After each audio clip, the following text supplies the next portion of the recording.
Good morning, everyone, and welcome. We're so pleased this morning to welcome Diego Uriburu, Executive Director and co-founder of Identity Incorporated, a nonprofit that focuses on Hispanic youth and their families who live in high poverty areas of Montgomery County.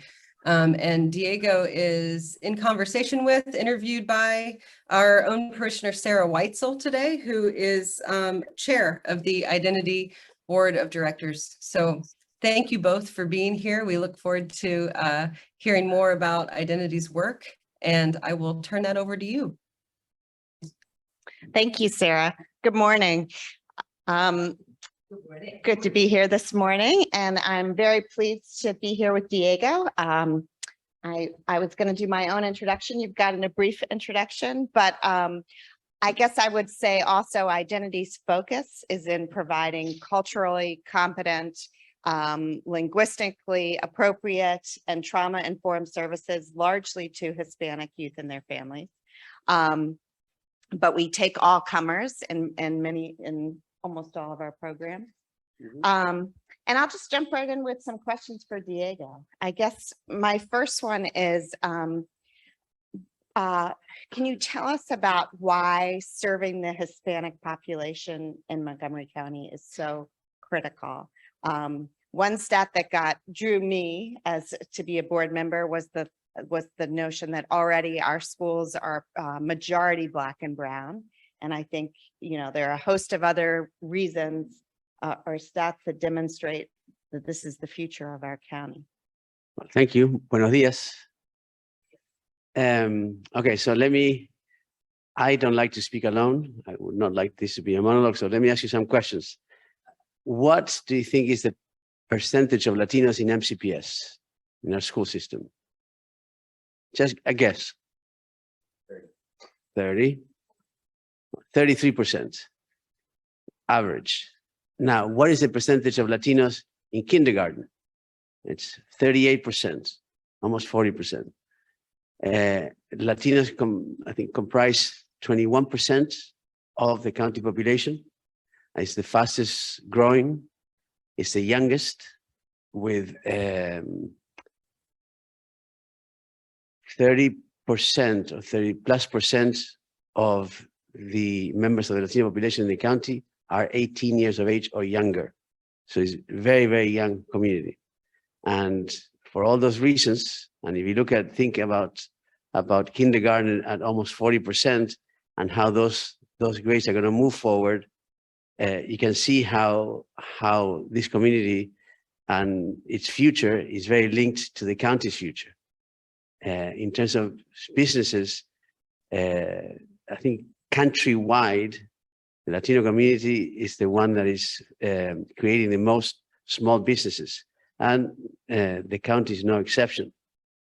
So, but it's a community that has a lot to offer, extremely hardworking, ethical, but sometimes people need a little push in order to achieve the dream. I know I got my own push, and I was giving more than one chance, and Identity tries to do that, to support them enough so that they can fly on their own.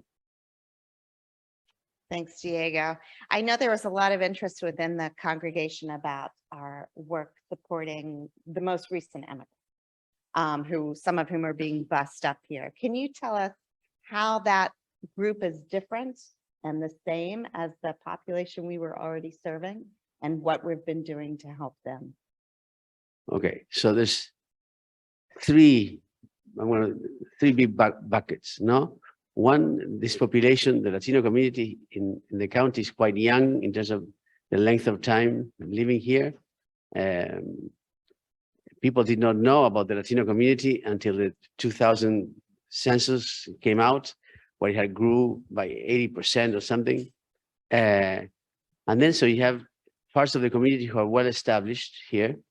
And then you have different sets of what we call newcomers, But newcomers have been coming here on a regular basis for many years.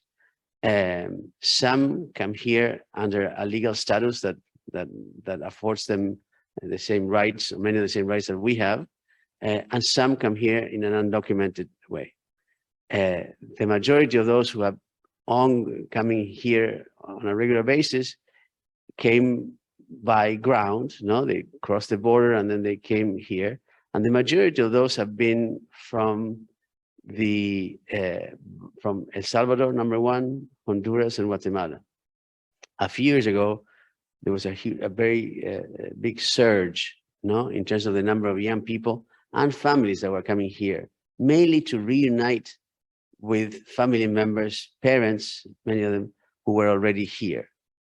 In the past 8 months, I can't remember, we started seeing other types of migrants, also from Latin America, but they were being bused here by the governors of Texas and Arizona. The majority of those tend to come from Venezuela and Colombia, although there are other people from other countries. The way in which they're very different is that they come to the area without a link to a family, a community. They don't know anyone. They come almost like a parachute. They're dropped in DC and they look right and left and figure out, okay, where do we go from here? So these families, because there are many, many families, no? Sometimes with 6 people, fewer cases that are men alone, but the majority are families. And well, they come here and they don't have any connection to the community, and they're being provided with shelter for a period of time, and after that, they have to. Well, I'm talking about the ones who are going to stay here. No, and sometimes the respite center provides them with 3 days, and then they usually go to other places where they might know someone. But some don't have anywhere to go, and they decide to stay here. And they stay in DC, in Montgomery County, and a few will go to Prince George's County or Virginia. But DC and Montgomery County are the ones who are taking, who are doing a lot more and Montgomery County is the one who's doing the most for these migrants. So the difficulty is how do you start a life in a place where you do not know anyone, no? That you don't have a house where you can stay with family members or people that you know, that will give you a runway, if you will, until you get your act together in terms of finding a job, enrolling your children in school, etc. So there's almost no breathing room between one situation and the other, in terms of being in a hotel and suddenly say, okay, you have to go. And by the way, when you go, in the majority of cases, you have to fence, you're basically on your own. And there's where identity comes in, county government supports, and the faith community and others that can really make a difference, because they need to start paying for rent immediately. They need to dress their children. They need to do all the things, and they don't have a job yet, no? And while many of the migrants, and I know that I'm going a lot longer, but than the question anticipated, but it's important to say that even those who have the claims to apply for political asylum, and when you apply, after 3 months, you're giving, don't quote me on my legal knowledge, but immigration knowledge, but I believe that after 3 months, the government gives you a work permit. Not exactly, you have to file, but after filing, but there's challenges there because many folks don't know that they have to file for asylum. Some people coming from Venezuela, for example, who are fleeing, so either political persecution or religious persecution, you have to prove that you're suffering one of these, and then you have a chance of getting asylum. But if you don't file, you lose your chance. There's a timing that if you don't file by a certain time, you might lose your claim, etc. So it's complicated, and many of the families coming from Venezuela who might have a case, an asylum case, sometimes believe that just because they're here, they already got the asylum. So things are complicated, and they're even more complicated sometimes for those who don't have an asylum claim, and they have to live like many others do with an undocumented status here in the United States. And Diego, I guess I was thinking about some of the programs that Identity set up sort of by the seat of their pants to meet the needs of that community. Can you give us a couple examples? Yes, what we are focusing on the most, so the county, first we live in a phenomenal county. The county has done a lot now compared to other places where they did not even provide them with a shelter for X number of days. No, the county has created an infrastructure that really supports these families. Obviously, sometimes there are too many, and what the infrastructure that the county puts together is not enough in order to meet the needs. So folks are going directly to places like Identity or to churches or synagogues, and then people start referring to each other because there's not enough capacity. But the county is speaking right now at reevaluating what we're doing and how we're doing. Specifically, what Identity is doing is focusing on the transition from the temporary housing that these families and individuals get from the county, and helping them find jobs, helping them with another type of transitional housing, and then a lot of help with enrolling their children in school. So let's give an example. I'm in a hotel with my husband or wife, and I have 5 children or 3 children, and it gets to a point where if you are a male and you're alone, the county will say, listen, you have X number of days because we need your room for a family, you know? And if they cannot find a place, the county will probably work with us and others to find another place. And sometimes, since we might send them to Baltimore, to a shelter, etc. What we try to do with them is try to help them find a job. Well, they actually go trying to find a job that would pay them minimum wage, so they can afford a house in a bedroom inside a house. Maybe 2 people can rent the same bedroom. And when you get established that way, then you can apply for asylum and all that stuff. But in the meantime, you need food, you need clothing. You have families where you have all these children and they find a temporary housing, but they don't have any beds, they don't have any clothes, they don't have a drawer to put whatever they have. So Identity helps with all those things. And in a way, we rely on people like you to help us find the beds. So I just gave 2 beds and a drawer, and so if you've been thinking about getting a new bed, this is the time, so we can get yours. So it's in the short term. And then at the same time, once a family gets more or less stable, we go back to serving others. But whatever we're doing is not enough. And the county is right now speaking about what can we do to become more efficient and effective, and what other places do we need to invest in order to be able to have the capacity to serve families like these ones for the long haul. So we were having a meeting last week to talk about efficiencies, for example. The county has money for housing assistance, as an example. But if you need housing assistance in the county, you need a minimum letter from your landlord that states that he or she is renting you a basement or a bedroom or whatever. But the most affordable and sustainable rent for these families is one for people who are poor, who are renting a room to 2 or 3 people. Do not want to write a letter because they're afraid that they're going to get in trouble with the government. So we're speaking with the government, how can we accelerate the process by waiving that requirement? Anyways, I can speak a lot more about that, but the situation is complicated. It's very difficult. Not everyone gets what they need, and we're all concerned that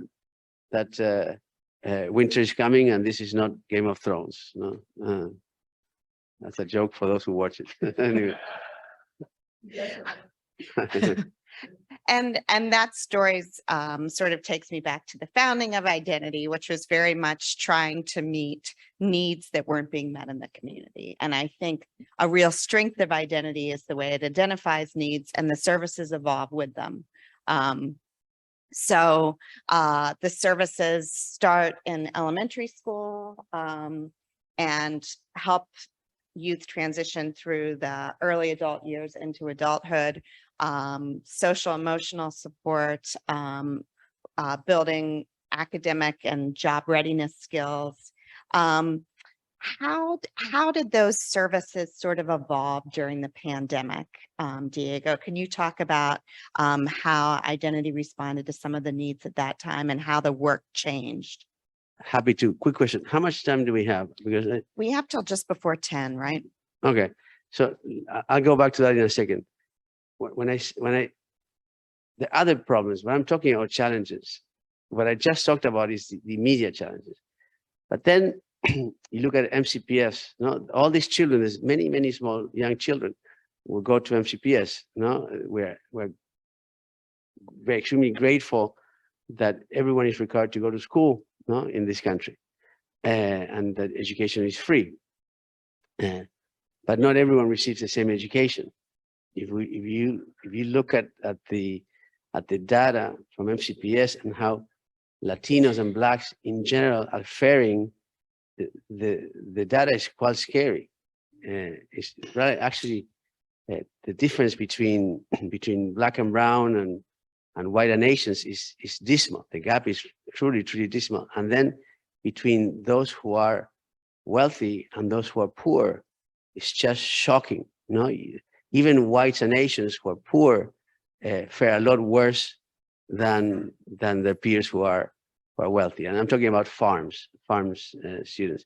So the work never stops, because we need to also advocate for a school system that better responds to the needs of all students, but particularly those who are being left behind.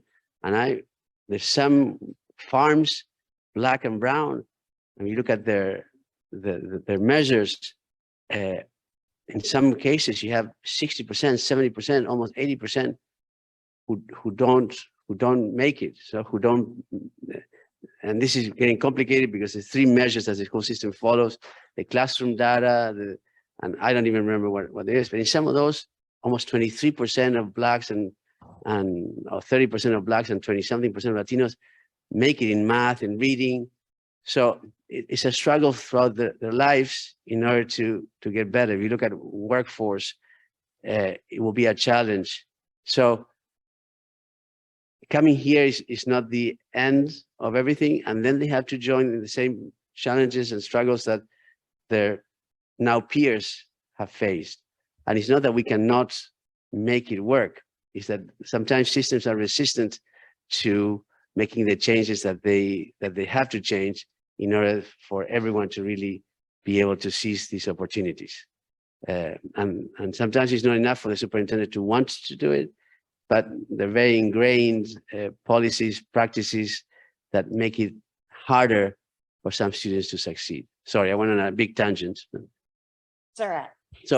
So how our services evolved during the pandemic? Yes, right. How did we meet those needs?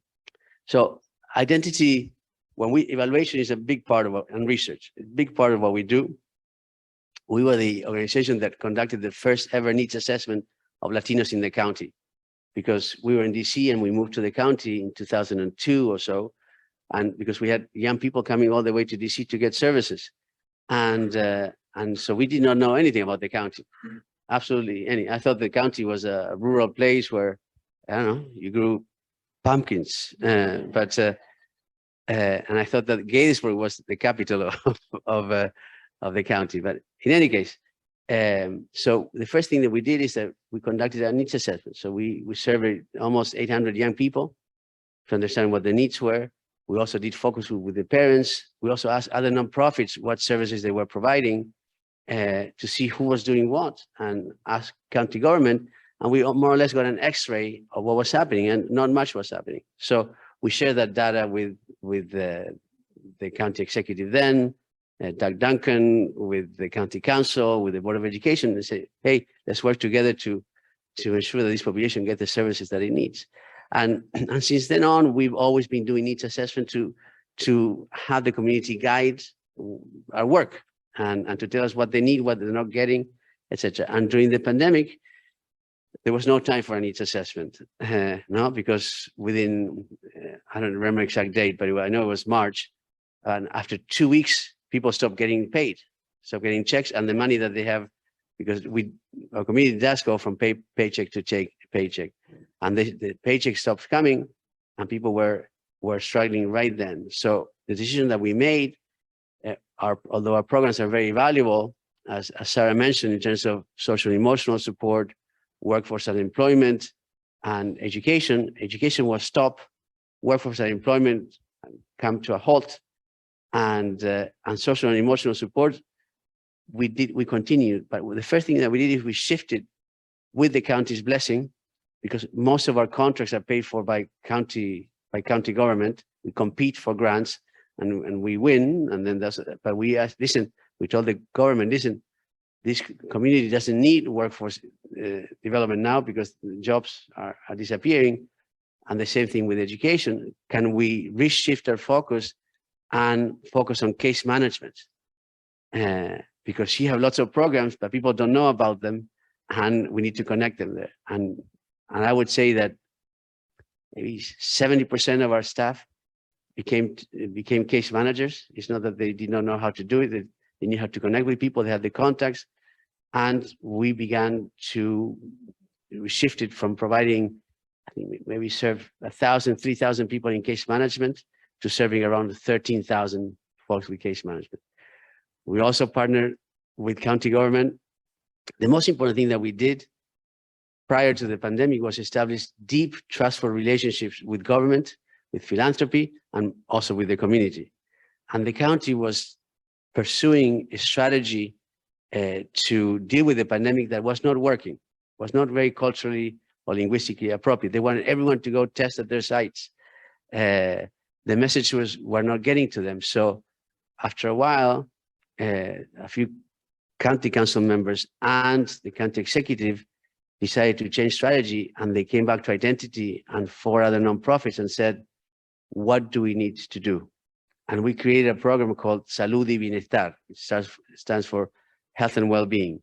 And what we did is that we began to conduct counseling and testing in the neighborhoods on Saturdays, on Sundays, in the evenings, and provide wraparound services.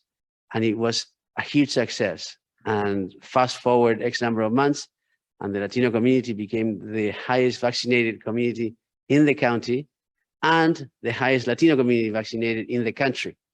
So all that we did during the pandemic.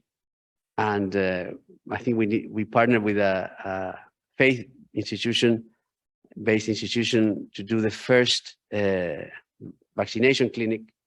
And the first thing that we did is we had a great agreement, workforce agreement with 80 or 100 early childhood learning centers. And they could not provide services if they were not vaccinated. So we vaccinated all of their staff. No? We're all Latinos, low income. Anyways, it was a big success. But anyways, as you all know, it was based on trust. Without trust, it's hard to do anything. And the other thing that was great is that both the county and philanthropy trusted Identity to become a pass-through organization of funds, because people were really struggling. And so some monies came to us and we distributed, and some monies the county had, but we could draw from their accounts, if you will. So we could enroll everyone and they could get checks from the county, etc. So we gave away almost $3-point-something million in a span of 2 years to people that otherwise would have not made it. So that's probably a lot longer than what you thought I would. Well, I was thinking also of, we kind of made some strides in terms of addressing mental health needs. Oh, sorry, that one. So that was, I was talking about the beginning of the pandemic, but afterwards, what we all know happened was that there were, what prompted the county to change strategy was that Latinos, the positivity rate among Latino was 75%, no? So at the beginning of the pandemic, Latinos comprised less than 10% of those infected by COVID. And at one point, it got to that we were 70+% of the positive cases were Latinos. So there were lots of deaths, lots of people lost their jobs, etc. And what happened is that the trauma that pre-existed the pandemic got exacerbated, seems to me not a strong enough word. And I cannot find another one, but things got really, really bad, really bad. There's something called ACEs, and ACEs stands for Adverse Childhood Experiences. And it's when you have really, really painful, traumatic experiences in your life. No, if your parent died, you were incarcerated, if you really suffered hunger, and those marked you not only in a psychological way, but if you have 3 or more of those, also affects you physiologically. And both the children that we work with and the parents have very, very high scores before the pandemic. And the pandemic just is like was putting a knife into an open wound. And at the same time, it was incredible. Many therapists decided to stop working at Identity and other places and start their own practices. So, and we could not hire people in order to provide services. So we used to have X number of therapists and we were reduced to 1 or 2. And the problem is you could not refer out because everyone was at full capacity. And we also needed people who were bilingual. So what to do? So we realized that in many cultures, people don't rely a lot in psychologists or counselors. No, they relied on their friends. Usually grandmothers play an important role. So what we said was we work with the communities and okay, let's try to resurface a practice that values the cultural response to trauma. And we began to train, we use clinical therapists to help us devise a program. And we began to train non-clinical staff, identity staff, to be better at listening and at providing basically listening. And it worked very well. So we moved from staff to community members. And now we've trained, I don't know, hundreds and hundreds of community members who run their own groups. We have a format and we talk about grief. We talk about self-care. We talk about understanding depression, anxiety. And now we call them community health workers, and they recruit their own people and they run their own groups. And therefore we're able to see thousands of individuals that sometimes needed to be listened to in a group that had similar experiences for X number of sessions. Sometimes there were 9 sessions. And then those who really need to see a therapist were referred to a therapist with a wait list. But if we did not have that and therapists were all we had, then everyone will need a therapist and no one will get anything. And that model is being evaluated now by the Casey Foundation and others because the data is just absolutely amazing, absolutely amazing. And there are a lot fewer people who need to see a therapist and the community feels strengthened. The other thing, strengthened and better equipped to listen and to refer people to these type of groups. And most importantly, the community went from only a recipient of services and charity to being part of the solution. No, because now you have a cadre of males and females, mainly parents, basically running these groups throughout the county. The same happened with the young people. Young people who felt that they were isolated, not doing much, and we trained them on COVID and all the information about COVID, and they became ambassadors, and they will go out into the community and provide information, recruit people to come get vaccinated, and also with other mothers who became health promoters, and they would refer people to Mana Food. Mana really wanted to penetrate the neighborhoods that they did not have access to, and these parents were just the people they needed in order to do that. So we had an agreement with Mana, and they paid the stipends for health promoters in order to get to the neighborhoods where they could not get to, so that they too could have access to food, etc. So that's a few examples. And of course, I think we all know what a difference it made to be doing something to help during that time. And identity harnessed a lot of the youth who were involved with the programs. There was a large group who made masks Yes. early on.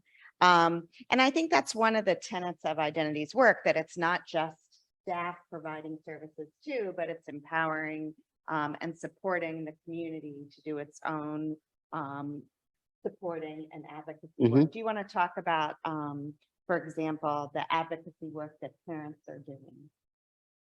Yes. So as I mentioned before, so just to give you an idea of what type of organization we are, we work countywide. We have 120 something employees. We've been in existence. Next year will be 25 years. Sorry, what was the question again? What the advocacy work. Okay. So clients are as I mentioned before, Montgomery County at all levels, no? HHS, MCPS, recreation, workforce, the workforce entity, they have wonderful services, but if people don't know about them, then those don't make a difference, at least for those people. And sometimes the systems do not respond, they're not doing a good job. So we have a program called the Parent Leadership Academy.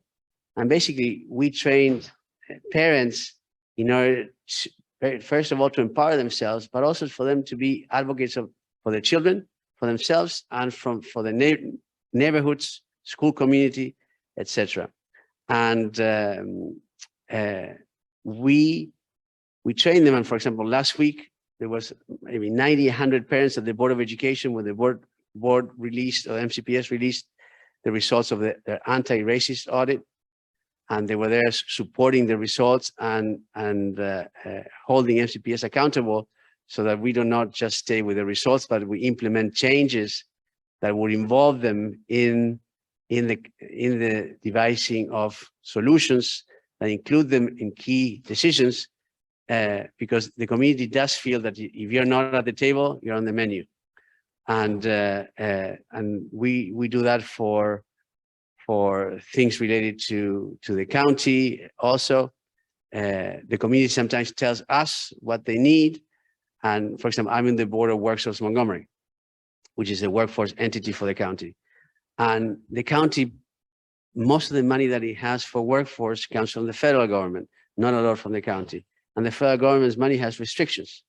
So the undocumented community never gets workforce services unless you can use other funding. So we talked about it, and we went to speak with the head of the agency and with the county executive, who this year in his budget put $350,000 to do pilots to work with immigrant communities in the county.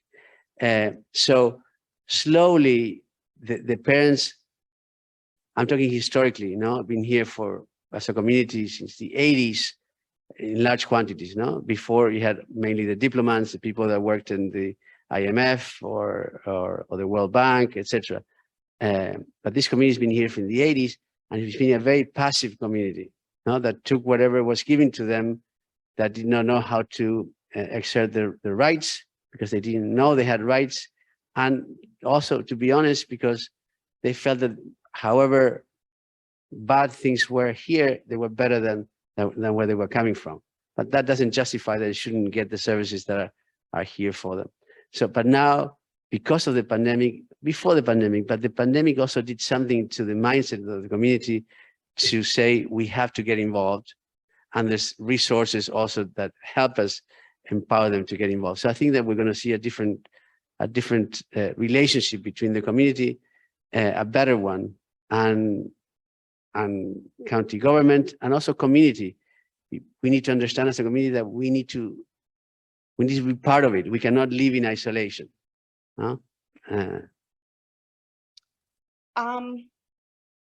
how you mentioned before a little bit about holding ourselves accountable and evaluating the work we do. Can you talk a little bit more about how we evaluate programs, determine whether they were successful, our partners in doing some of that work?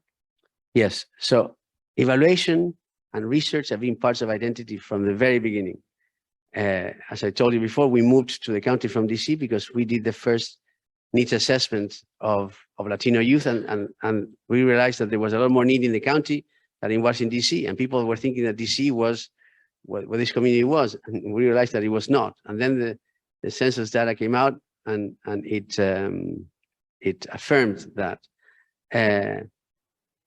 So we evaluate everything, all of our programs, because we want to know what's working. Most importantly, we want to know what's not working. So either we stop doing it, or we made changes so that it becomes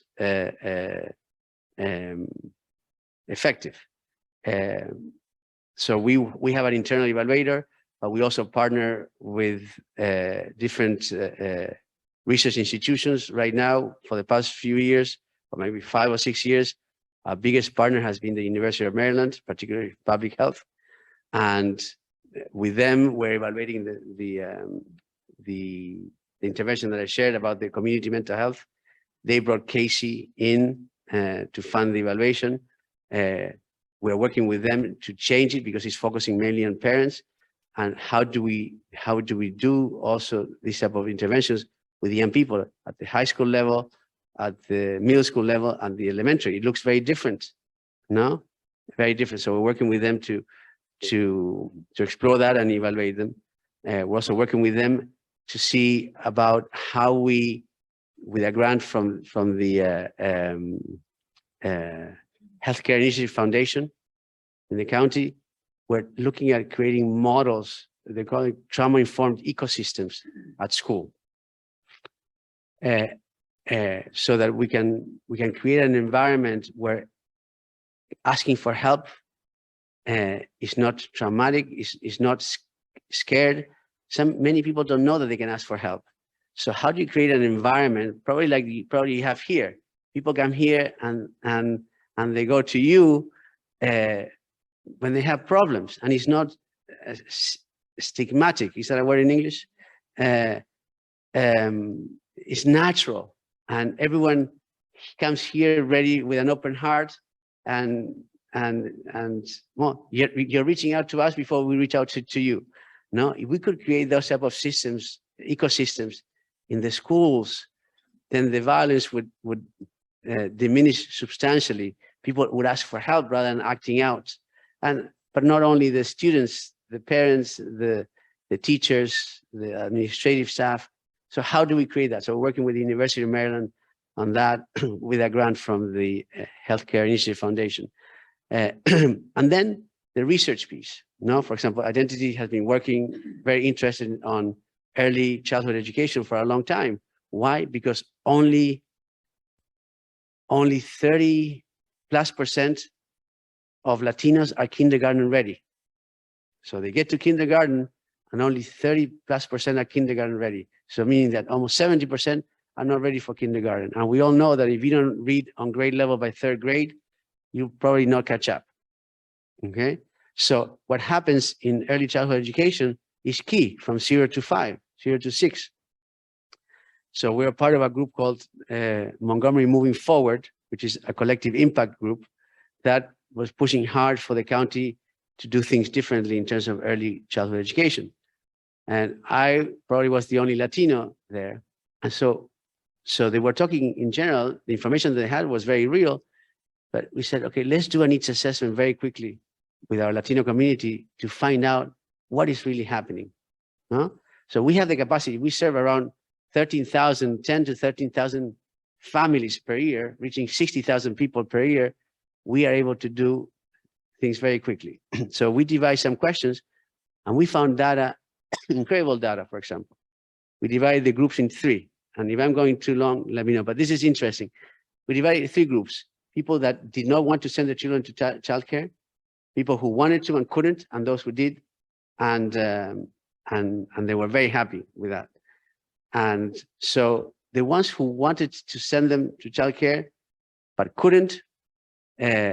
Money was a factor, transportation was a factor, because the majority of the clients that we work with live in poor areas were deserts in terms of early care centers. Money was another, but for example, the website for the county said that you had to be documented to get the vouchers, etc. But it didn't say who had to be documented. But the parents read that and immediately stopped trying. But it was about the children, but they thought it was about them. So you see how when you're culturally competent, you can do things a little different. But we did another thing that was interesting. We had data from the parents, and we looked at the data from the parents, and the majority of those who did not want to send them, one of the parents had been sexually abused. And the biggest fear was if they send someone to a childcare center, that something would happen to the children. Most importantly, we asked who took care of the children, not those who did not send them or could not send them. And the majority were neighbors or family members. And none of them had finished, and the majority had not finished elementary school. And very few, maybe I would exaggerate if I say that 25% had finished high school. So you have folks who were almost illiterate taking care of 0 to 5s when they need the most stimulation. So that is the type of data that Identity is able to capture, that very difficult for anyone else. And we did the same thing when we talked about the surge of young people coming from the Northern Triangle, no? Honduras, Guatemala, El Salvador. What do you need? What are you afraid of?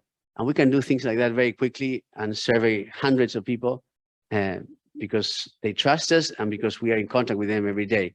And then we provide that information to county governments and say, okay, let's do something about this. All right, well, I have one so- more question and then we'll open it up to, oh, did you have a follow-up on that? No, go right ahead.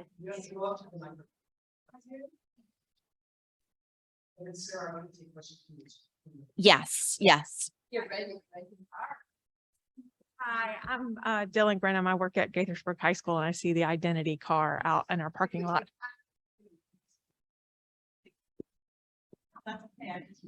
Hi, can you hear me now?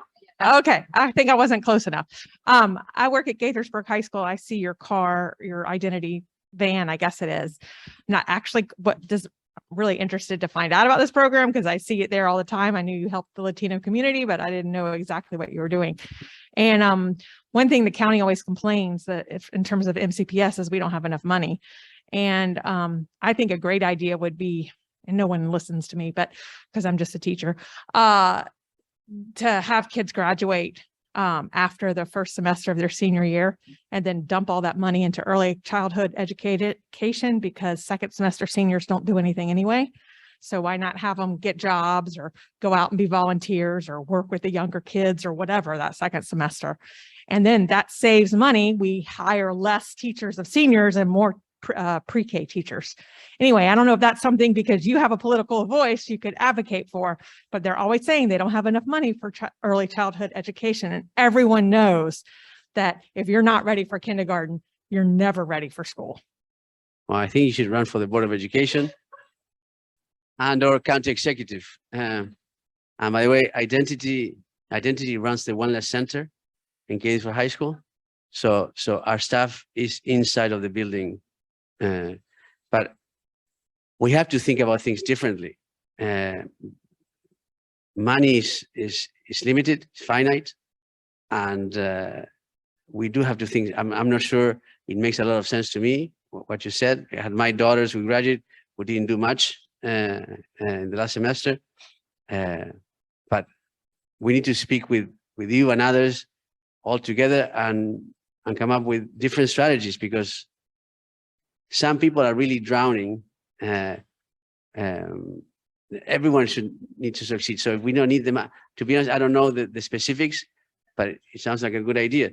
I was speaking yesterday with Montgomery College and MCPS to see how now the state is going to pay a portion of dual enrollment. No, when you take courses at MC, and you can graduate from high school and get an AA. But the number of Latinos who take those courses is minimum. So what do we do to bring more students so they can take take opportunity of these wonderful things. But there might be some folks who qualify because of the criteria.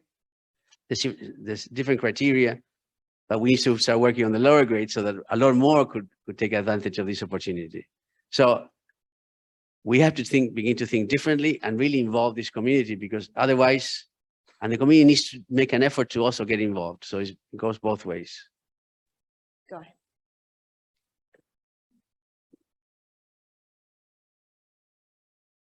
I have so many questions, and I must say I'm just so very impressed by what you're all doing. I co-chair our refugee ministry, and we've now sponsored a family of 10 from the Congo. We've done 2 asylum families. We've done now 2 Afghan families. And some of the models you're talking about, those communities desperately need too. And I'm wondering how you are able to communicate some of those models to other communities in need as well. They just sound fabulous, the things that you're doing. And how are they being conveyed to not only the county, but the state, potentially to federal authorities, to other organizations like yours across the country? Seems like you've got some great ideas. And you know, I see that many of the issues you're talking about in these other communities that we've worked in, and I just wanted to say, A, thank you, but B, to ask you how you work with, for example, the University of Maryland. What are they doing with the data that they put together with you? They publish it. I'm not sure who reads it. I don't know who reads those reports, those papers. I think we're all like ostriches. We're so overwhelmed that we can only look down, no, and get the work done, and we're not looking up and connecting the dots. I think, I hope the county will do that. I know that they worked very hard with the pandemic, and I know at least people from County Executive's Elbridge office have come to us, and we're going to have a meeting soon, because you have this problem, particularly with migrants. I can talk about education; it's another matter, but it's ongoing. We don't think it's going to, unless something changes at the federal level. It's ongoing and will stay with us for a while, and we are not meeting the need. We're helping many, yes. Are people falling through the cracks and suffering? Also, yes. So I know that they are beginning to have conversations, because what they put together, they did in a rush. No, first you had this wave of young people coming and families from Central America, and they put together a program called Bienvenidos, Welcome, and it was done very quickly because kids were coming and they needed help. And then the buses started coming, and the county also quickly, and with us. It's not that the county did it alone. Whatever exists, for good and bad, we were part of it. But it's time to readjust, because the situation has changed, and there are more people coming, and we just don't have the capacity. So we have to work better and provide. We have to change the infrastructure that we have, maybe add. The problem is that the county also had challenges with other of its residents. So it's a difficult to juggle. No? The county has made a decision, for example, that it's better for these newcomers not to use the shelter system, because you're mixing apples and oranges, and they need something completely different.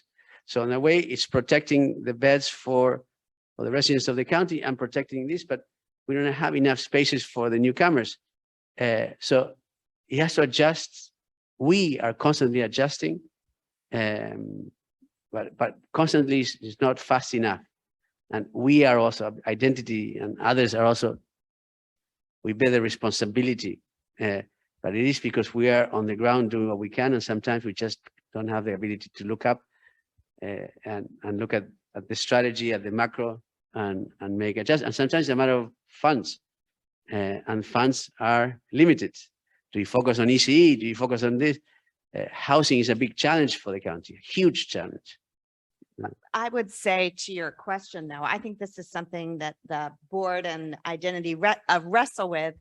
How can we look up sometimes? We've done reports in conjunction with the University of Maryland, for example, about the promise of Latino youth, more public reports.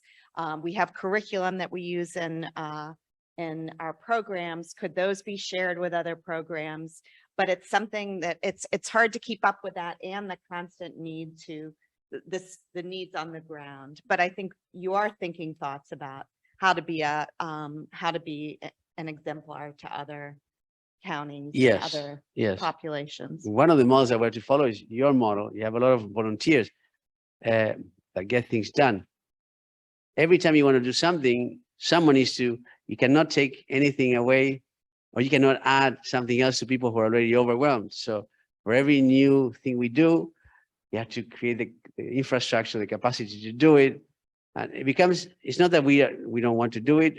It is challenging, particularly in a time of constant crisis. But I agree 100% with you. Sarah, maybe check in with the live streamers to see if there's questions. All right. Sarah, do you have questions from this? Well, let's just invite those folks on Zoom who do have questions. You can raise your hand by, you can find the raise hand function under reactions. And so if you do that, I'll be able to see you and call on you. And as you've been doing from the parish hall, just walk up to the microphone. Thank you all. Thank you both so much. This is such a rich and multidimensional, your work that you're doing is so multidimensional. It's really inspiring to hear about it. I think I see Jan in the parish hall. Go ahead. Yeah, I don't want to take, if there's someone online, please jump in. But hi, I just wanted to say, I'm Jan McNamara. I work at Imagination Stage, and I know of your work from my colleagues who are doing Theater for Change and our OYMA program. And our OYMA program, which is using theater groups and workshops and what we call applied theater to work with newcomers. And we work with the Department of Health and Human Services from Montgomery County, their street outreach network, to bring kids in so they have a place to tell their story, sort through it, and also get access to those to those things that are not our expertise through the Department of Health and Human Services. And we actually brought in a playwright to work with the kids and get their stories. And that show is called Oyame the Beautiful. And we're working with Montgomery County Public Schools to bring that to a lot of the high schools coming up this spring. So just want to say, you know, we loved partnering with Identity and other groups. There's a lot of things happening, a lot of new ways to do things, but we really admire what you do. And we hope that that you and others can come see the shows in this spring. Great, I've seen it. Okay. Great. I never see it without crying. It's a phenomenal way to understand the lives of these young people. So I highly recommend. If I was a Rotten Tomatoes reviewer, I will give you the highest score or lowest. I'm not sure what's better, but I just have one comment. We are fundamental in the work of Nourishing Bethesda, which is a feeding program that this church initiated, but now is much broader. And it's now its own 501c3, still related to the church. We have noticed recently that a number of the counselors from MCPS for elementary kids have been identifying families in particular need of food. And the counselors have been initially coming and talking with us about getting the families there. And then the families come, it's an every Friday, Thursday night and Friday distribution of shelf-stable food and fresh fruits and vegetables that can help families in need. So I just wanted to let you know that there seems to be this new link, MCPS care, I don't know what they have a special name. They're advisors to kids and families that are in the schools. But it might be something that, pardon? PPWs, I don't know what they are, but anyway, there's a link there and it might be useful for you to know too. thank you. So I have a request for you, all of you, those who are watching live, those who will watch it later, and those who you will reach. the situations, the situation is quite hard, and so everyone plays a different role. No, we will try to help them go from the hotel where they are to finding a place. They have to go work. We, for example, organize a summer programs for the children that were in the hotel, but because they were all day in the rooms alone because the parents had to go find work. No, but when they go to these places, they have absolutely nothing.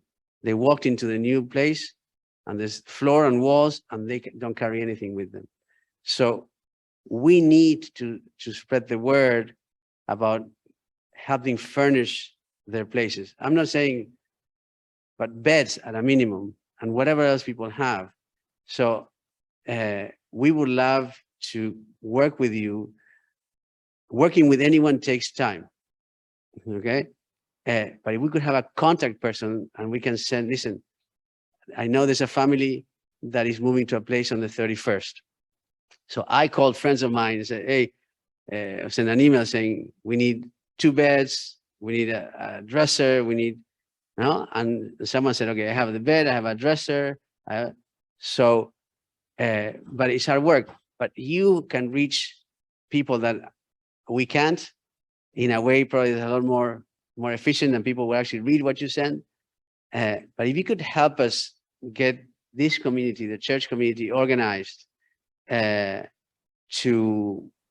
see, we don't want anyone to do anything extraordinary, but if people are thinking about giving away things or they need to change some things in the house, then these families will greatly need it. Now, we cannot work with 10, 20, 30 people at the same time, but if we could have a point person that we call and say, this is the list of needs, and by when we need them, if you can spread the word out, and then we can work together in terms of transportation, because these families don't have transportation. Identity does not have money. We do it every once in a while to get a U-Haul, but we don't have the funds to do that. But if we can also help pitch with that, that would be great. And then we can help these families turn a room into a little home for them. And again, sometimes you have 4 or 5 people, 6 people in one bedroom, and that's fine. But at least they have a bedroom, but they need a place to sleep. They need mattresses. They need, and people are very grateful for what they get, and we will be very grateful. So if we want to work together, we could really have a contact person, and I can communicate, or one of my colleagues can communicate and give lists so that it's organized. I'm telling you, there are nonprofits in the county that's what they do. A Wider Circle is an example of that. The challenge is that it takes months, no?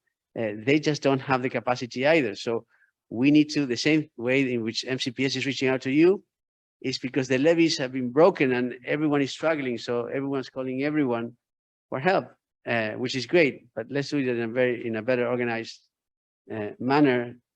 And because we will know in advance, yes, we have it, or we don't, and then we'll see what we do. So it'd be fantastic if we can do that with all of you. Well, I know we're coming up on time, so I just wanted to thank you for coming today. We've heard of the wonderful work that Identity does, and we do want to partner with you. We have done some things in the past, and I just wanted to note that Denise Corrado was a driving force here at St. John's in setting up a relationship with the Clarksburg Closet, where you send your people for clothing, right? Yes. That's how you handle clothing needs. So every quarter, we're going to do a clothing collection that goes to the Clarksburg Closet. And it was with the intent of helping to serve the population that you serve.